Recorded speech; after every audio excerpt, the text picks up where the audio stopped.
So welcome back for the afternoon session. It's a pleasure to welcome Helmut Abels from Regensburg. He will speak on diffuse and sharp interface models for two-phase flows of incompressible fluids. Okay, thank you very much for the kind introduction, and it's a pleasure to be here. Thank you very much for the invitation. So the talk is meant as an overview talk about what I was interested in during the last, I think, 10 to 15 years. Therefore, it's also, there are a lot of collaborators. Most of them are from Regensburg, or were for some times in Regensburg, in particular modeling and diffuse interface models. I worked a lot with Harald Gartner, Günther Grün is from Erlangen, and then there are two former postdocs, Daniel Lengner, doing EU now in Shanghai, and then two former PhD students of mine, Andreas Marquardt, sorry, there should be an A, Andreas Marquardt and Stefan Schauer. And so I'd like to introduce you a basic model. I'm considering a diffuse interface model for the flow of two macroscopically immiscible fluids. This leads to a Navier-Stokes Cahn-Hilliard system. And first I will introduce the system to you, and then I want to also discuss the so-called sharp interface limit. So in this model you have a certain parameter, epsilon, which will be positive, which describes the thickness of a certain diffuse interface, and we will discuss the limit when the thickness goes to 0 and when we expect to arrive at a sharp interface model where you have a hypersurface separating two phases. And since Cahn-Hilliard equation plays an important role there, I will then discuss its sharp interface limits and corresponding analytic results. And then I will discuss what is known for the coupled Navier-Stokes Cahn-Hilliard system concerning these kinds of results. So let's start with the diffuse interface model. So as I said, what I consider is the flow of two macroscopic immiscible incompressible fluids. You can think about oil and water, for instance. Then you have an interface which separates them, and in classical models this interface is just a two-dimensional surface in 3 dimensions, or a curve if you consider a two-dimensional situation. And then there's an important part in the energy which is related to the area of the interface. Since both fluids don't like to be in touch with each other, there's an energy proportional to the area of the interface. And then in the balance of forces, the first variation of the interface enters, which is the mean curvature vector, which is sketched here. And the surface tension forces, which are caused by this surface energy, are proportional to the mean curvature vector of the interface. And but there's a principal problem in these models. So when you have singularities in the interface, because two parts of the interface collide or two droplets collide, then of course these models first a priori break down. It's not clear how you should interpret them, and you first have a problem.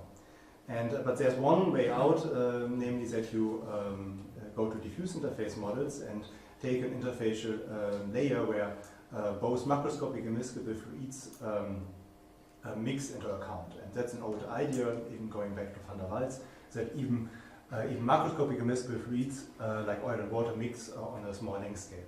And we will first discuss these models. And but before I write to you the full system, I first like to introduce to you the basic energy of the mixture. So the basic ansatz is that you consider these macroscopic immiscible fluids to be partly miscible. So you allow mixing, but mixing shall cost a lot of energy. And the energy is described by this Cahn-Hilliard or Modica-Mortar energy. And it consists of two competitive terms. So here C will always be the concentration difference. So C1 is the concentration of one fluid, C2 of the other. We will always assume that they add up to 1. And so therefore the concentration difference naturally attains values between plus and minus 1. And then the energy is in terms of the concentration difference, and there are two competitive terms. One which is the classical term, which is a homogeneous free energy density F at the concentration at each point. And for this talk, you can always think about this force polynomial here, which exactly has two minima at plus and minus 1. And you have a prefactor 1 over epsilon in front, and epsilon will be small. So with these terms, somehow you pay energy for mixing. So if you want, in order to make this term happy or to minimize the energy here, the best would be to choose just C to be plus or minus 1.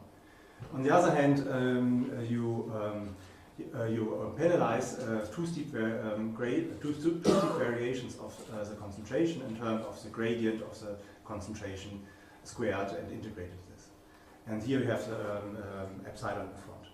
And then if you do this scaling here, then the typical picture, if you look at minimizers or situations with small epsilon with not too large energy, is that okay, you have some part of the domain where you are close to +1, you have some parts in the domain where you're close to -1, and but in general we will have but if the concentration is not constant to plus or minus 1, one has to have some interfacial region where one varies, where the concentration varies with a steep gradient between -1 and +1. And in the limit we will get even some kind of interface. Maybe that's better for you to see. So in the limit, later we will consider the limit where we will have an interface gamma of t. So far there's no time, but later it will depend on time, therefore I denote it here. And it turns out that usually this thickness of this wall here is proportional to epsilon. So this interface here is gamma of t. So we assume one will have a certain diffuse interface region where you vary between -1 and 1 smoothly, but with a steep gradient. Okay, so that's a cartoon picture, and that this actually looks like that, and under which situation it looks like that, I will discuss later more rigorously. And yeah, there's one explicit minimizer which you can look at of this energy where you actually see this behavior. If you look that in the case that the domain is R and has this simple fourth order polynomial, then actually you can calculate the absolute minimizer, and has this shape is a tangent hyperbolicus of x over 2 epsilon. So it has a steep gradient around 0 and goes exponentially to plus or minus 1 away from 0, and if x goes to plus or minus infinity. And its absolute minimizers under this constraint that c goes asymptotically to plus minus 1. And here you also see that this scaling with x over epsilon, so that here really this region here is proportional to epsilon. And this theta 0 plays an important role. It's a unique solution of this ODE, which is the Euler-Lagrange equation of this energy in one space dimension, together with these asymptotics and one normalization condition. And this theta 0, which is just a tangent hyperbolicus over 2, x over 2, this plays an important role, and this will also be called optimal profile and the following. Since this will give you the leading order, also in higher dimensions, the typical behavior of how you how a diffuse interface looks like if you cross it in a normal direction. Okay, but now let me discuss the full model. So I want to consider the two-phase flow. So I have two fluids. I consider now everything as a mixture. For this mixture I use one mean velocity. So I don't consider individual velocity for each component. I just consider one velocity for the mixture total, and the mean velocity is called v epsilon. And the v epsilon solves a modified Stokes equation. These are the first two equations here. Rho is the density here, which for simplicity is assumed to be constant. But there are variants of this model where this can vary.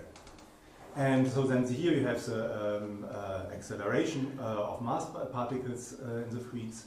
Then here you have the typical stress, the typical viscous forces due to friction in the fluid. Nu is the viscosity coefficient, which is assumed to be positive. It can depend on the concentration difference here, since the viscosity of both fluids can be different. dV epsilon is the symmetrized gradient, and here the P is just the pressure in the fluids, in the fluid mixture. And here you have a right-hand, extra right-hand force, which describes capillary forces at the diffuse interfacial layer. Just let me note that this term here is mainly supported where the diffuse interface is, since if the concentration is close to plus or minus 1, then the gradient is almost 0, and you don't have this. And the mu epsilon, that's the first variation of the energy, so it's called chemical potential, and it has the meaning of a chemical potential physically. And it's just minus epsilon times Laplacian of C and 1 over epsilon of the derivative of the free energy density. And this plays a role of a diffuse interface analog of the mean curvature of the interface. It also sits basically supported in the diffuse interface region. And then we have the equations 3 and 4. So 2 is just, we consider incompressible fluids of same densities, and conservation of mass just boils down to the divergence of V epsilon is 0. And then equation 3 and 4 describes the mixing and the demixing of the mixture. And this is a Cahn-Hilliard equation, just with the only difference that we have an additional transport term here, this additional convection term, which just means that if we don't have any diffusion, so if the chemical potential is constant, then everything is just transported with the mean velocity of the fluid. But then 3 and 4, we just have so-called Cahn-Hilliard equation, which is a conservation of mass for the concentration difference. And here the mass flux is proportional to the mobility coefficient, m epsilon, of the gradient of the chemical potential. Okay, so that's the system. And 3 and 4 and just the fourth order parabolic equation for C. And so the model first appeared in a paper by Hohenberg and Halperin in more general context, but a rigorous derivation in the context of rational continuum mechanics you find in the paper of Gerting and co-authors. And these models have been studied a lot during the last decades. I think there are a lot of results. I cannot mention every author here. I think the first complete analysis of this, the first satisfactory analysis was given by Frank Baudier in 2003, where at least he showed in a special layer-like domain that you have weak solutions in a quite general situation in 2 and 3 dimensions, and under certain conditions you have a strong and unique solution, similar to the Navier-Stokes equation, to the situation in a Navier-Stokes equation. And then there are more references, but I will talk about the analytic results in a minute in more detail. But before I come to that, let me discuss the energy dissipation of the system. Here I have put exterior forces to 0 for simplicity, and then there's a total energy in the system which consists of the kinetic energy, so density times velocity squared half, and then we have this interfacial energy, which was just this Modica-Mortova type energy. Maybe I denote this here, since this will appear again and again. So this was just the gradient of concentration squared times epsilon, and then we have 1 over epsilon times the homogeneous free energy density of C integrated. And this is also everything integrated over the domain. Of course, here we always assume suitable boundary conditions, which I don't want to specify, and initial conditions for concentration and velocity. And then, so we have the total energy at every time is this interfacial energy, or this mixing energy, and the kinetic energy, and this is non-increasing, and there are 2 dissipative terms. So the time derivative of this energy is proportional to the term due to friction in the fluid, typical for Navier-Stokes equation. So viscosity coefficient times symmetrized gradient of velocity squared, integrated. And then there's another second term, which is typical for Cahn-Hilliard equation in a diffusion equation, which is just the gradient of the chemical potential squared times this mobility coefficient here. A question? Yep. So the viscosity you're permitting to depend on the concentration of the fluid component, but not the mobility in the concentration field. Yeah, this was more, here it is for simplicity.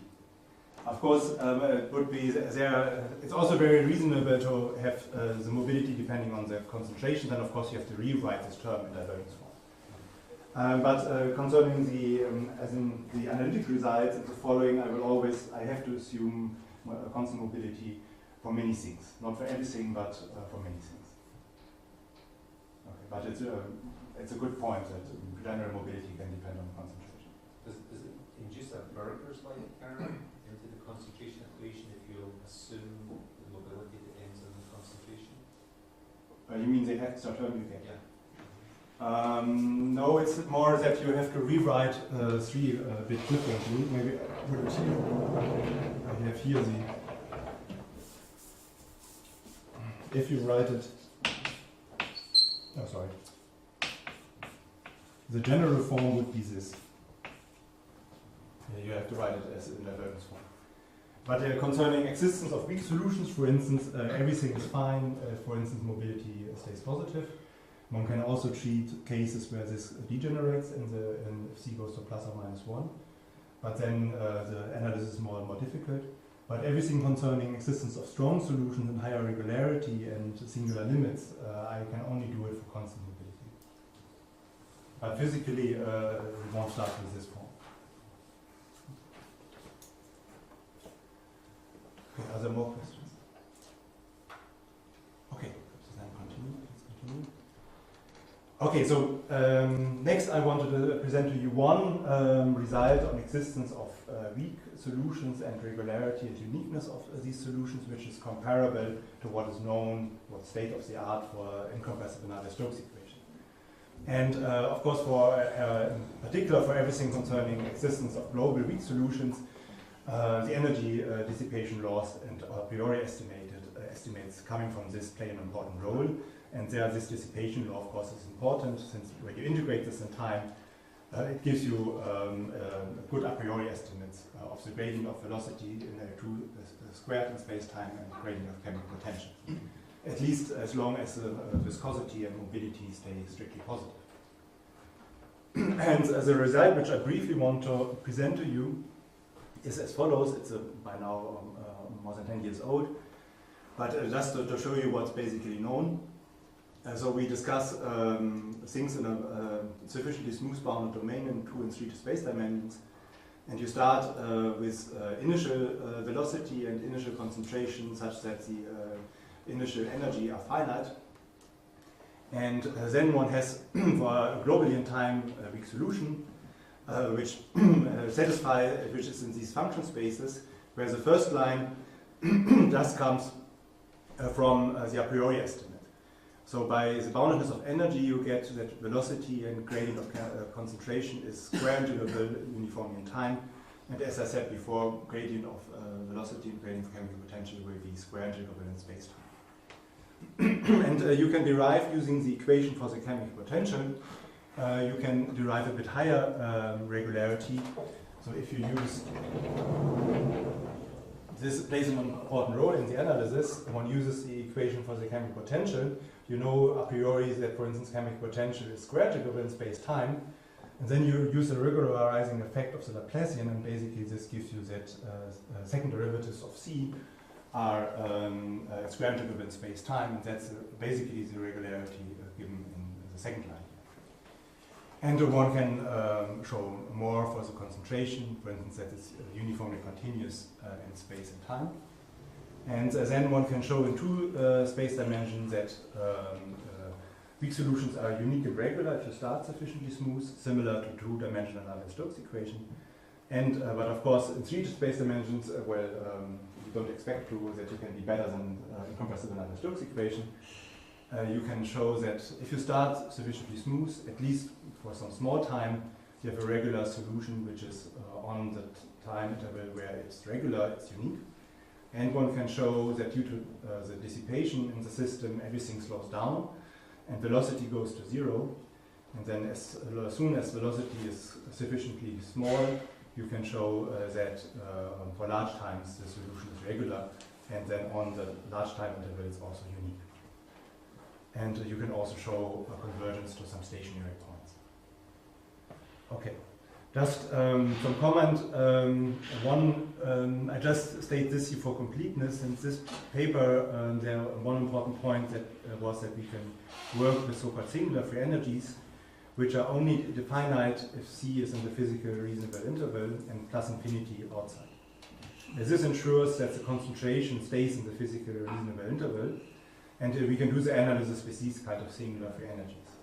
Since here the equation for the concentration is 4th order, And therefore you cannot apply a maximum principle here to assure that the concentration stays between -1 and 1. So that was one technical point in the paper, but for the rest of the talk you can also forget about this. But just a few comments on the structure of the proof. It's classical, I would say. So the point is, maybe I'm sorry, I think I should show this again. One of the main points is that the system is not too strongly coupled. In particular, if you look at the Cahn-Hilliard equation, then the only coupling term to the Navier-Stokes part is this convection term, which is just a first order term, as long as mobility is positive, compared to a fourth order Cahn-Hilliard equation. So in particular, this is for C, you have a semi-linear equation here. So therefore you can already, as long as mobility is positive, you can get a lot of regularity for the concentration, even if the velocity has a regularity of a weak solution. And then you can use the regularity for the concentration and then develop a theory for a Stokes equation with variable viscosity and use that regularity results for that to get regularity for the Navier-Stokes systems in 2 space dimensions and for small times in 3 space dimensions. And basically what you do is you use results for the separate systems in many ways. For instance, for weak solutions, one can use a compactness argument, which shows that if you can solve. Sorry, I should have had another copy. So using the compactness argument, you can show existence of weak solutions of the coupled system using existence of solutions for the separate systems. You could also try a standard Galerkian approach to show existence of weak solutions. That's not so much the point here. And higher regularity, you use the regularity results for the separate systems, as I mentioned before. And then uniqueness is also classical. Once you have enough regularity, then this is just born with it. But the main point, and now that's already my first take-home message, is to do this analysis. It's not only important that epsilon is positive, so that we have here a diffuse interface of positive thickness in comparison with maybe a sharp interface where you have an interface problem. It's also important that the mobility is positive here.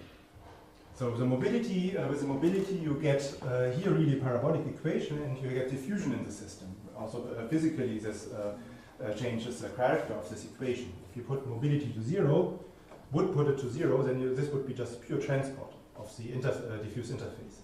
Here we have a transport diffusion equation.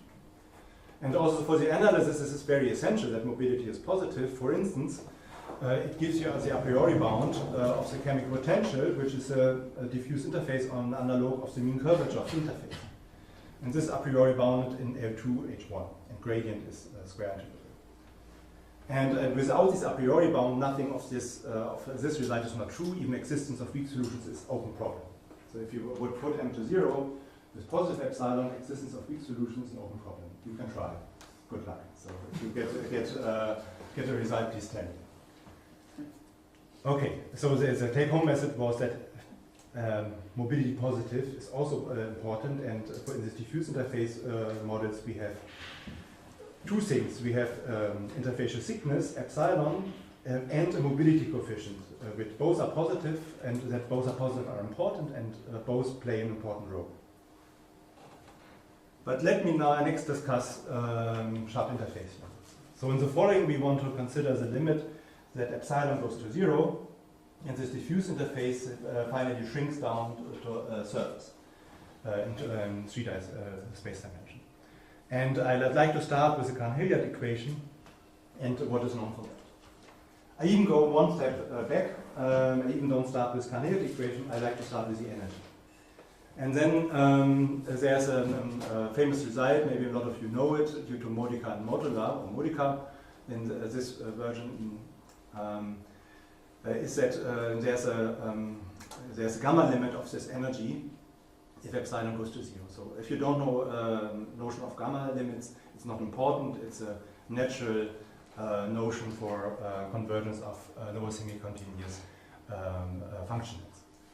But what is known is that if epsilon goes to 0, then basically if the energy stays finite, then the concentration has to go to plus or minus 1 almost everywhere. And in the limit, you get an interface of finite perimeter, or with a finite area. And mathematically, this means that in the sense of gamma convergence, this goes to a multiple of a parameter functional. Sigma is just a positive constant, just determined by this f, which is just data. And the parameter functional is just is only finite if the arguments, if the function only attains values plus or minus 1. So we have the case that here you go to plus 1 and here to minus 1, for instance. And then you can write it in this form, 2 times correctly function of a certain set, which is here called E. So E would be on this side. And then it's just the value of this parameter function is just the area of the reduced boundary of the set. So that's a measure theoretic generalization of the usual boundary for smooth domains. Okay. And since it plays a role, let me just give you one idea of the proof. That's the so-called famous modifier modular trick. Maybe also a lot of you know it, but in any case, I like to repeat it. So the trick is that one considers auxiliary function W, which is a scalar function, and that's just the primitive of the square root of 2 over the homogeneous free energy density from this function. And then you look at W epsilon, which is just the composition of this capital W and the concentration. And then the good thing is that this here, now this is bounded in W11. So the concentration itself is not a good object, and you do, for instance, it's not bounded in H1, for instance, but this is a good, good boundedness property. It's bounded in W11 if the energy is bounded here. So you assume here that the energy is bounded for a sequence of elements of the energy. And so if, this is a relatively simple observation. So you just calculate the gradient of W, then you use chain rule. By chain rule, you get here the derivative of W, and this gives you just the square root here in front, and then you get the gradient of C epsilon. And then here you just use Young's inequality scaled with epsilon. Sorry, there's a square here missing. So there should be a square, and the other square eats the square root here. And so but this is just the density of our functional, and this is just bounded by the energy, and this is bounded by assumption. And this shows you that W epsilon is bounded in W11. But this is not good for weak convergence, but it's embedded into BB, a space of bounded variation, and this is compactly contained in L1. And this you use then for the analytics. And this I will also use for the following results. Okay, but then let me now come to the Cahn-Hilliard equation.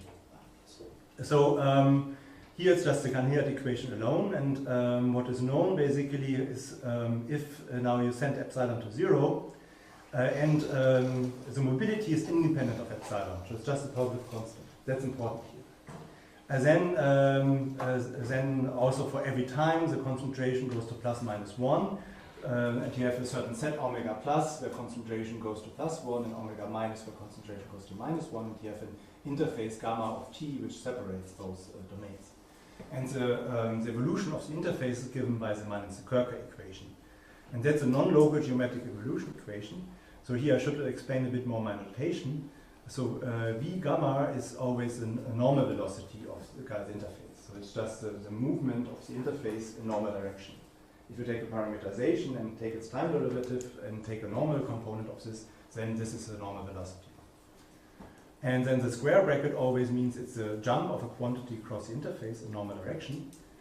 And then the normal velocity is proportional to the jump of the gradient of the chemical potential, where the chemical potential is harmonic in the bulk phases, omega plus and minus 1, and it's proportional to the mean curvature of the interface.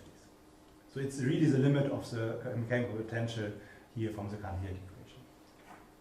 And this was first shown by formally matched asymptotics calculations, but they're later shown on two different levels.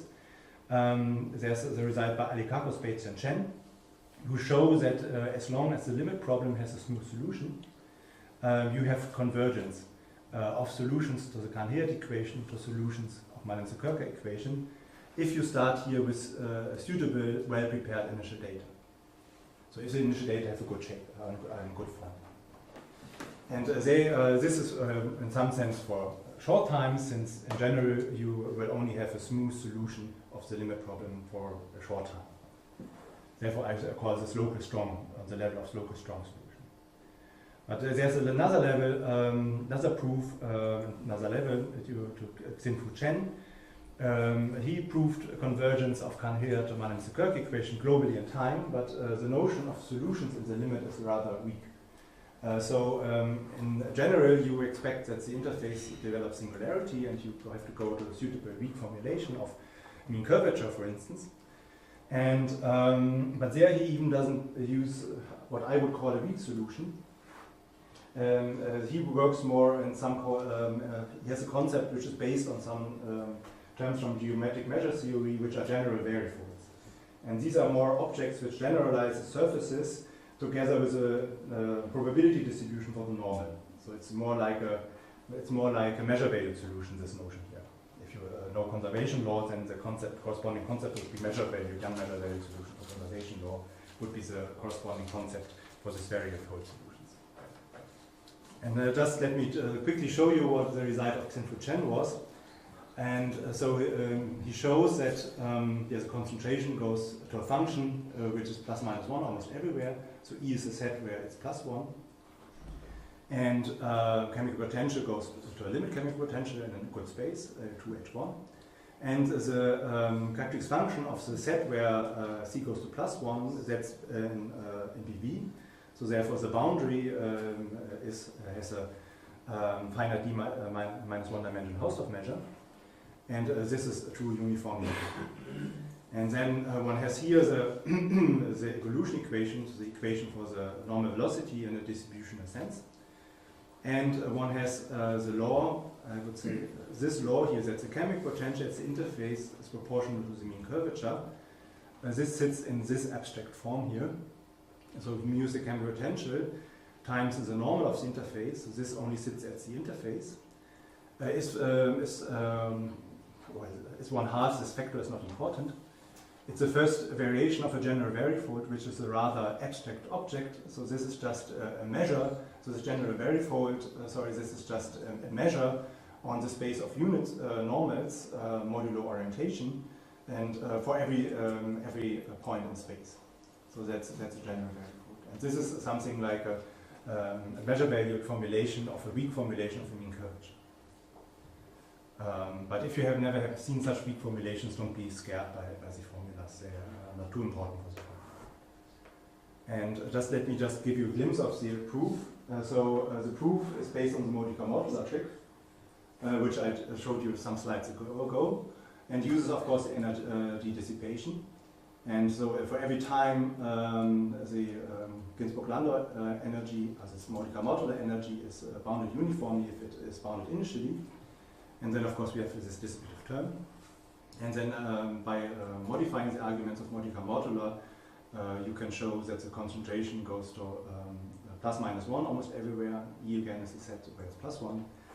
And also the gradient of the the characteristic function in the space of measure is bounded by a bound which is the bound of the initial energy. And then it's the most difficult thing is to pass to the limit in the equation for the mean curvature in a suitable sense. Okay, maybe this is the most difficult part. That's my own main point. It's the most difficult part. One considers the limit of the energy density in the space of measures, and also looks at this matrix here, which is also just a matrix bounded in L1 by energy. And then the main point is to do identification of the limit of chemical potential times gradient of C. But that's rather technical. I don't want to go into details here. it's one important technical tool is that there's a positive part of the discrepancy measure, which is the difference in the two terms on the energy density goes to 0. That's but okay, the details are not too important for the problem. But let me come to my the sharp interface limit for the Stokes Cahn-Hilliard system. So, which is the main topic, I would say. So, well, first of all, what are possible sharp interface limits? The first thing is that one has to keep an. The first observation is that there's more than one possible sharp interface limit. And the results I show you on this slide are based on formally matched asymptotics calculations, which is just a formal method. You assume that everything depends nice on the parameter epsilon, and you could do a power series expansion in the parameters of epsilon, and then you do a power series expansion away from the interface in a standard manner, but close to the interface. You do a rescaling in normal direction in terms with 1 over epsilon to somehow blow up what's happening close to the interface. That's a so-called inner expansion. And then you have also matching conditions between things, the inner expansion close to the boundary, and things outside, which is called outer expansion. And if you do these formally matched asymptotics calculations, then you can show that if you believe in the assumptions, that there are two possible limits. And the first limit, independent of how you choose the mobility, you will always, in the limit, arrive at the Navier-Stokes equation away from the interface. So in omega plus and omega minus away from the interface, you have the incompressible Navier-Stokes equation. But what happens close to the interface depends on the scaling of the mobility. And here I start with a more classical case. If your mobility goes linearly to 0 in epsilon, so m0 is a positive constant, then you derive a classical model for a two-phase flow of such incompressible viscous fluids. And there you have two laws at the interface. First one is the so-called Young-Laplace law, which just tells you that the jump of the stress tensor, so that's the stress tensor of the fluid at the interface, or minus of this, is proportional to the mean curvature vector of the interface. That's the so-called Young-Laplace law, which balances the stresses in the fluids with surface tension forces. But then the main point is that the evolution of the interface is just given by a simple transport equation. And this transport equation corresponds to the case when you put mobility on the right-hand side to 0, and you would consider the case that you only have dTc plus v epsilon gradient c is equal to 0. So here, just the normal velocity of the interface is just given by the normal component of the fluid velocity at the interface. And what you also derive is that the fluid velocity doesn't jump. I didn't write it here, but this is implicit here. But this only happens if the mobility here really goes linearly to 0. And if you remember the scaling from the Cahn-Hilliard equation, that's not the same scaling. In the Cahn-Hilliard equation, we had a different scaling. And if you use this scaling, you end up with a non-classical sharp interface model. So if the mobility is just independent of epsilon and is positive, then you, in the limit, you still have Young-Laplace law for the jump of the stress tensor. This just comes from the Navier-Stokes equation. This is independent of the choice of the mobility. But the evolution for the interface is completely different. You get an extra term, which is the same as in the Malin-Szekirka equation. So here, what you have here is now a variant of the Malin-Szekirka equation where you have an additional convection term, which then which gives a coupling to the Navier-Stokes equation. And the rest, the real terms, are the same as before. And again, here's the jump of the proportional some factor times the jump of the chemical potential. Chemical potential is harmonic in the right phases away from the interface, and it's a multiple of the mean curvature at the interface. So there are, next take-home message is concerning sharp interface model of the diffuse interface models. the scaling of the mobility is essential, and you can have different sharp interface limits. And in some cases you can even have non-convergence, but this I will discuss later.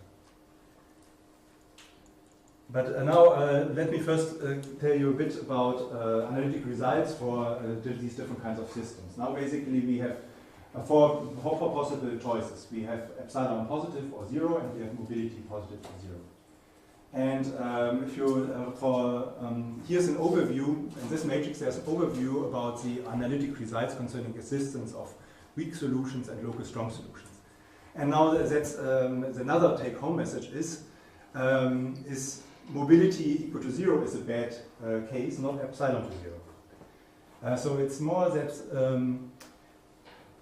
as long as you have positive mobility, you have existence of local strong solutions and global weak solutions. In particular, you have global weak solutions if mobility is positive. And this is independent of whether epsilon is 0 or epsilon is positive. And this is just, and on the contrast, if mobility is 0, you only have existence of strong solutions locally in time and existence of global weak solutions open. So even if you take this system here, which doesn't look too complicated, as I said before, if you put mobility to 0, you have pure transport here. This doesn't go well together with this nonlinearity if you want to construct weak solutions, and existence of weak solutions is open. And it's also the case when you look at the classical sharp interface model, where you have a sharp interface which is just only transported by the normal component of the fluid velocity. Also in that case, existence of weak solution is open, and so far we only know existence of varifold solutions, and these varifold solutions, weak strong uniqueness was a topic of Julian's talk in the morning. And but the case with positive mobility, then one can show global, even for the sharp interface model, for the Madel Stokes model, you can show global existence of weak solutions. This was the joint work with Matthias Brügger from Dortmund, and this is basically also based on the a priori estimate you have for the chemical potential. This gives you a priori estimate for the mean curvature, which you don't have if mobility is 0. Okay. So mobility is again an important factor here, and the diffusion which is caused by the positive mobility. But let me now give you an overview about what's known on rigorous results concerning sharp interface limits. So first I just showed you one result concerning, which is based on formally matched asymptotics calculations, with a lot of assumptions. But of course, one as a mathematician of this analysis, it's a challenge to prove this rigorously and see under which conditions this really holds rigorously. But okay, so here's an overview.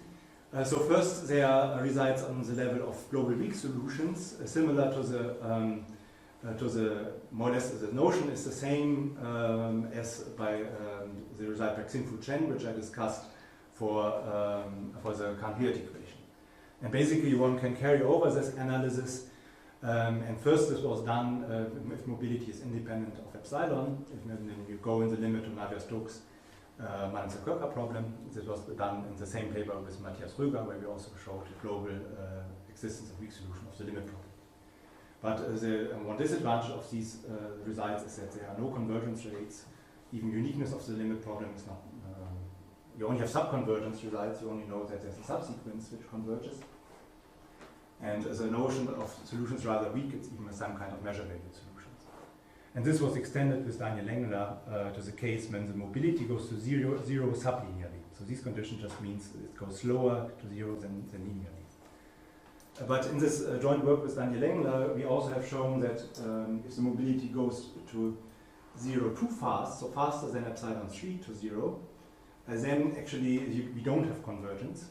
Then actually the convection dominates in the system, and the convection destroys the shape of the interface close to the boundary, destroys the diffuse interfacial layer, and we can show that in the limit we do not converge to the classical sharp interface model, which we would expect. So no convergence if mobility goes to 0 too fast. But in the case of linear convergence, Stefan Schaubeck showed, at least for the convection, for the system 3 and 4, for a given velocity field, he could show convergence first, locally in time, as long as you have a smooth solution of the limit problem. But the most recent results are convergence locally in time for small times in strong norms, similar to the results by Alikakos, and Chen for the Cahn-Hilliard equation, assuming that you have a smooth solution for the limit problem, which is true for small times. And this was first done by a slightly different system for a Stokes and Cahn system, where basically you drop minus Laplacian here. But very recently done in the PhD thesis by Andreas Marquardt, who just appeared, I think, last week. And this then was done for a Stokes Cahn-Hilliard system. This is almost the same system, just if you put rho to 0 here, so if you take a stationary Stokes equation here, and viscosity constant, this was the case which we discussed here. Okay, and so that's, and in the last 5 minutes I want to explain to you a bit more these results. And so these convergence results for small times, assuming that the limit problem has a smooth solution. So this is the system which is considered in this last result with Andreas Marquardt from Andreas' thesis. So we consider here a Stokes system, so here now slightly simplified compared to the original system, somehow considering Reynolds number to zero, equal to 0. And this we couple now with the Cahn-Hilliard system again. Then the formal limit is Stokes system together with Young Laplace law, same as before. And then here again the convective Madel-Kircher equation. And again we do this in a bounded smooth domain, but we can only do the analysis in 2 space dimensions and with suitable boundary conditions. But now here suitable is a bit subtle. Well, I can comment on this in the discussions if you want. We cannot work with standard boundary conditions like Dirichlet boundary conditions for velocity and monoboundary conditions for the chemical potential here, unfortunately. But I don't want to, I can explain to everybody who's interested in that later. So, and the result which we show for convergence of this limit, this diffuse interface model to this limit problem is as follows. So, first of all, we assume that the limit problem possesses, so 11 to 15 is the limit problem. I assume that we have a smooth solution of this, free boundary layer problem for some time interval. And I assume that the initial data for the concentration, to be honest, for the initial data for the concentration is well prepared. And this means that close to the boundary, it looks like this optimal profile, theta 0, that's the tangent hyperbolic goes from the very beginning of my talk. And then here we have the sign distance function. D means the sign distance function to a limit interface, gamma 0. Gamma 0 is the initial value of the Madel-Kircher equation. And here you have the same scaling as in the beginning of my talk. We have distance to this interface here over epsilon. And then we have some higher order corrections. I don't want to write down. You can write down, but you don't want to. That's close to the interface. And away from the interface, we have plus or minus 1 and then higher order corrections. So, so if you have such well-prepared initial data, then at least for some positive time, which in general might be smaller than t0, or I believe that this result holds true for t equal to t0, but we can show. We can only show this for some positive t, maybe smaller than t0.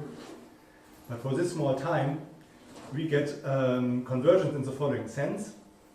We have some approximate solutions, Ca and Ba. The approximate Ca, the approximate concentration difference, is again the optimal profile. Then I take the sign distance function of the interface of the solution of the limit problem. And then I have some slightly shift, which is order of epsilon. And this is again over epsilon. And the rest is higher order in epsilon, it's O of epsilon in infinity. And the velocity is just the velocity of the limit problem plus O of epsilon corrections. Here you can even give more precise information if you want. And then you know that, and then the difference between these approximate solutions and the exact solution of the diffuse interface model, this goes to 0 with some power of epsilon. Here this the order of convergence here is a certain number n, so it's epsilon, at least epsilon to the power 4. And this holds true uniformly in time in an h-1 norm for the differences here, but we also have some L2 convergences here, also for tangential gradient, so this tangential gradient at the interface, but with a slight loss of epsilon here. Okay, and we also have some estimate in the arrow, and almost L2, so every LQ with Q smaller than 2 here. And here a bit, almost order 4, but minus a half. And so the technique to show this is the same as for the corresponding results for the Cahn-Hilliard equation due to Alicakos, Bates, and Chen. But here we're using refinements for the corresponding results where we have coupled Stokes with Cahn system. Where Cahn is a bit easier than Cahn-Hilliard since it's second order, and yeah, some things are easier. And this general strategy consists of 2 steps. The first thing is you construct more or less explicitly an approximate solution of your diffuse interface system for the epsilon equation.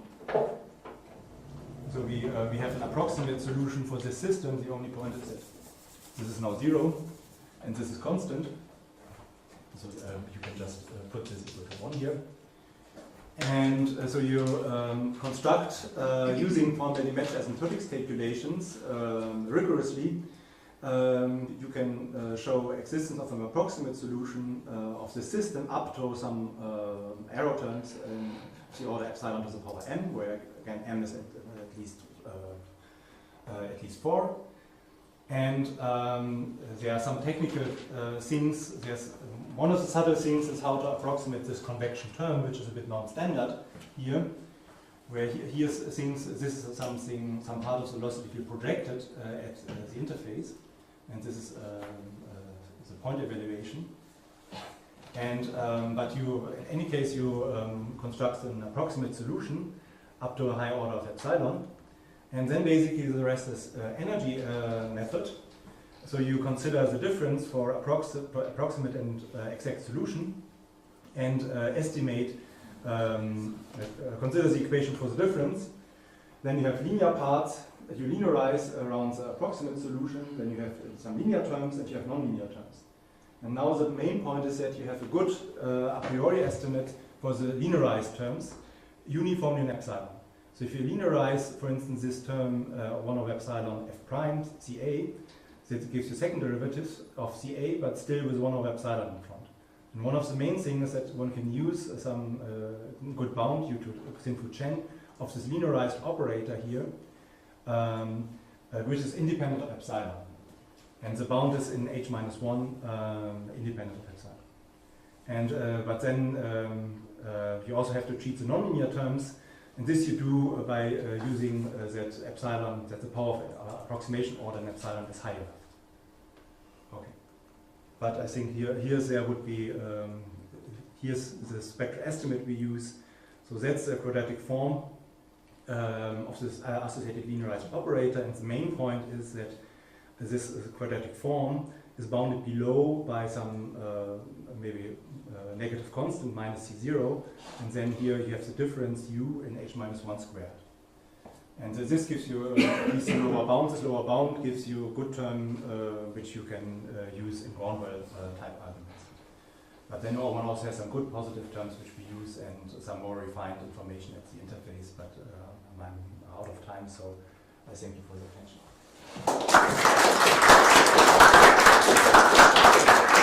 Thank you very much. Any questions? Maybe one, if you can comment more about this counter example, where this mobility is of high Okay, yeah. So what type? Yeah. Well, the type, the counterexample is rather explicit. So what we consider there is some kind of inflow condition. So we have here, we consider a domain which is more the exterior of such a ball. But we, for the boundary condition, we consider here an inflow condition. So basically, we consider things in radial symmetry. And we consider a situation where basically we have one droplet, so the concentration here is more or less +1. Here the concentration is more or less -1. Then we have the diffuse interface layer here. So this shall be a circle, sorry. And so here the point is we have an inflow condition here. And this somehow causes the droplet to grow. And we consider everything in radial symmetry. But then in radial symmetry, the good thing is about incompressible Navier-Stokes equation is then very simple. Since basically you only have to solve the divergence equation. And basically the divergence equation reduces just to an ODE in this direction. And the main observation to do the counterexample is the following. When you want to do the proof the counterexample, you first consider the most extreme case, namely that mobility is already 0. If you have then you have here pure transport. So if your mobility would be already 0, then you have a pure transport, and of course the transport equation conserves the total area. But which means that if I start with a configuration which is identically +1 here, it's identical -1 here, and I have here a certain thickness of epsilon. I have basically here some diffuse interface layer, which is just where the area of the diffuse interface layer is just epsilon times this the circle here, the area of the circle. But now the point is if this grows the circle, and you grow it larger and larger, by conservation of the area, this diffuse interface region has to become thinner. And this you can calculate explicitly, but when the diffuse interface becomes thinner in time, this really destroys the optimal profile. Since optimal profile always tells you it has a certain shape, that this always tells you that it's in the highest. If you want to do the sharp interface limit, one of the main observation is that you always have this form optimal profile of distance over epsilon, where here this diffuse interface thickness is always somehow fixed in epsilon. But here it shrinks if time goes to 0. And then you can calculate everything, and then you see that in the limit, in this situation, the surface tension depends on time and really goes to 0 in time. And so therefore in the limit you don't get the Young Laplace law. So you can really calculate in this situation that you don't get the right Young Laplace law. But this is true in the limit if the mobility is already 0. And then you consider for mobility going faster than cubic and epsilon to 0, you do some energy type arguments. So you compare the solution for the mobility which is non-zero with the one where it is 0, and show that the difference goes to 0 in a certain high enough norm. So that's a rough idea. Technical question. So when you were providing the approximate solution, you had this distance functional, this expression you have here, this theta naught distance over epsilon. But when you push forward in time, there was a small correction term here. This here? Yes. So could you explain why you need that correction term? Yeah, the point is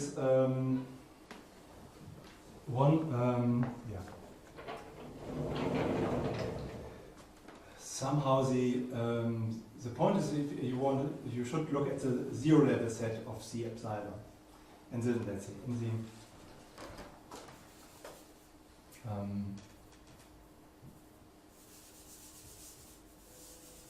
you have two things here. First you have a gamma of t, and then you can look at the zero level set. Here, what I sketch here is the zero level set of C epsilon. Of course, what you know basically is that this zero level set in the limit will go to the interface.